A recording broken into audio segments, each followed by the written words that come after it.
Hey everyone, welcome back to the channel. I'm your host Ian, and today we're diving into a topic that's shaped Canada's economy, politics, and especially our real estate landscape for decades. The baby boom generation and their consumer spending patterns. We're going to focus on how the boomers, those born roughly between 1946 to 1964, have influenced everything from kid-focused markets to family homes, and even how they've steered politics to safeguard their assets. If you're new here, hit that subscribe button. We break down Canadian history, economics, and real estate to help you understand really the big picture of Canada. Let's get into it. First off, let's set the stage with some basics on the baby boom. After World War II, Canada saw a massive surge in births, lasting until the mid-1960s. This wasn't just a simple blip, it created the largest generation in our history, with about 8.2 million Canadians born during that time. By 2021, boomers made up around 25% of the population, even as they aged into their 50s, 60s, and 70s. This demographic bulge has rippled through our society like a wave, affecting everything from schools to jobs to housing. And now, in 2025, as the youngest boomers hit their early 60s and the oldest are in their late 70s, we're seeing the tail end of their impact. But it's still huge. One of the earliest ways boomers reshaped the economy was through what we can call kid-driven markets. Think about it. In the 1950s and 1960s, Canada was suddenly flooded with millions of babies and young children. This created explosive demand for products and services aimed at families with kids. Baby food, diapers, toys, and clothing flew off the shelves. Companies like Gerber and Mattel saw booms in sales because of this, but it went beyond consumer goods.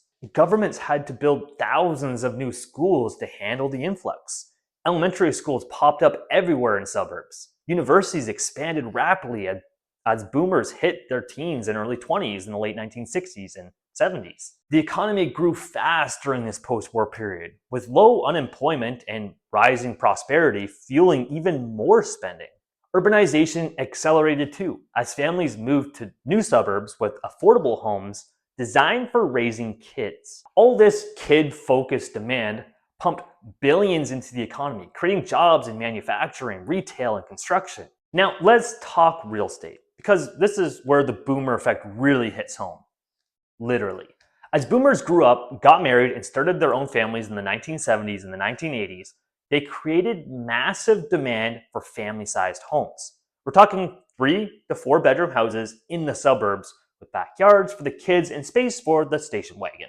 This led to a building boom in places like Toronto's outskirts, Vancouver's Lower Mainland, and Calgary's expanding neighborhoods. Home ownership rates soared and suburbs sprawled out because boomers wanted that classic Canadian dream, a detached home for the nuclear family. By the 1990s and the 2000s, as boomers hit their peak earning years, they were upgrading to even larger properties or investing in real estate as a way to build wealth. Today, boomers own about 41% of all homes in Canada, many of them mortgage-free detached houses sitting on valuable land. But here's a twist. Many of them aren't selling. They're aging in place, which has tightened supply and pushed prices up for younger generations. This reluctance to downsize or move has created a bottleneck in the market, making it harder for millennials and Gen Z to get in and get started. To really understand this, we need to trace how Canada's economy and real estate have evolved alongside a boomer's life. Let's imagine a typical boomer born in 1950. They're 75 now. In their childhood during the 1950s and 60s, Canada was in a post-war golden age. The economy was booming with industrial growth, low inflation, and government programs like the Canadian Mortgage and Housing Corporation making home ownership accessible. Suburbs like Don Mills in Toronto or Levittown-style developments sprang up to house the growing families. Real estate was affordable. Average home prices were around $10,000 to $20,000, and wages kept pace. By the 1970s and 80s, as boomers entered the workforce en masse, things started to shift. The economy faced challenges like oil shocks and inflation, but boomers' sheer numbers drove job creation in sectors like finance, tech, and services.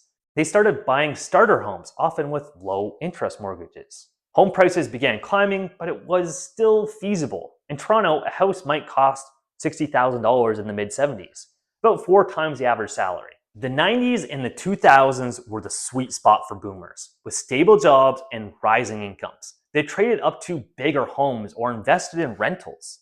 Globalization and low interest rates fueled economic growth, and real estate became a key wealth builder. By 2000, average home prices nationwide hit around $160,000, but boomers who bought early saw massive appreciation. Many doubled down, becoming landlords and further driving up demand. Fast forward to the 2010s and now in 2025. Boomers are retiring, but the economy has changed. We've seen the 2008 financial crisis, then a long bull run in housing fueled by low rates and immigration. Prices have skyrocketed. National average is over $700,000 today, with Toronto and Vancouver way higher. Boomers hold nearly half of Canada's real estate wealth, often in paid-off homes, while younger folks struggle with high costs and stagnant wages relative to housing. The economy is more service-based, with a lot of gig work as well, but boomers' investments have shielded many of them. This brings us to a controversial point: how boomers have influenced politics to protect those investments. As the largest voting bloc for decades, boomers have swayed policies in their favor. Think about it. Governments have prioritized homeowner tax breaks like the principal resident exemption, which shields capital gains on primary homes, along with low interest rates post-2008, which help inflate property values, benefiting owners. Policies around zoning and development often resist densification in boomer-heavy suburbs, preserving home values but limiting new supply.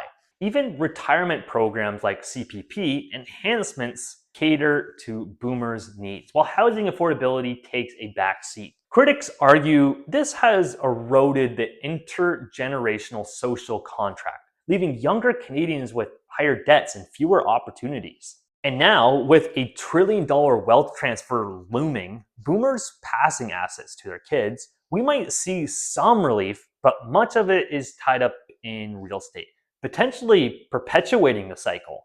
In wrapping this up, the baby boom wasn't just a population spike, it was demographic destiny that built modern Canada, but also created imbalances we're dealing with today.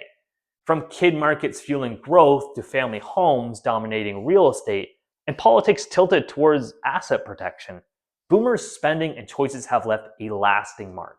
Drop your thoughts in the comments. What do you think is going to happen to Canadian real estate and economics in the next 20 years as boomers' wealth transfers to the next generation?